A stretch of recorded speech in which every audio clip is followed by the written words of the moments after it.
బడొద్దు బడొద్దు మనకు బడి దొంగల్ని గుంపు దగ్గర వేసుకొని ఇలా ఎన్ని గంటలకు ఇక్కడ 11:35 నిన్న.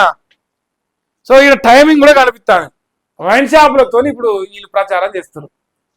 నిన్న మన దాంట్లో ఒక ఆయన ఏతులో చూసిరా, ఏతులోడు అంటే తెలంగాణ ఏక్ నెంబర్ కోమరెడ్డి రాజగోపాల్ రెడ్డి.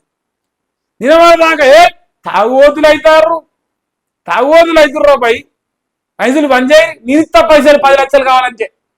ఏతులోకి ఇన్స్టాగ్రామ్ లో వీడియోలు చేసుకుని ఎమ్మెల్యే అనమాట ఆయన. సో మా మొరగాడు ఎట్లా ప్రచారం చేస్తానంటే ఇప్పుడు వైన్ షాపులతో ప్రచారం చేస్తాడు.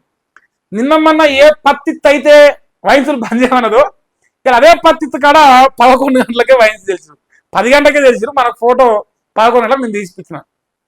ఇది నిన్న జరిగిన లెక్క. ఇప్పుడు ఏం ప్రచారం చేస్తారు?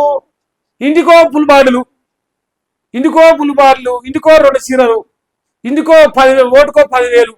ఇదే ఈ లంగ ప్రచారం చేయబోయేది. ఇప్పుడు అంత లంగలను దొంగల్ని గుంపేసుకుని ఇప్పుడు మా రాజన్న చెప్తున్నా, ఇప్పుడు గదే మండలంలో బడి కావాలన్నా ఆ బడి దొంగ కొడుకులు అందరూ దగ్గర గుంపు చేసుకుని ఇప్పుడు ఆలే మునగాన్ని బాలే గెలవాలి.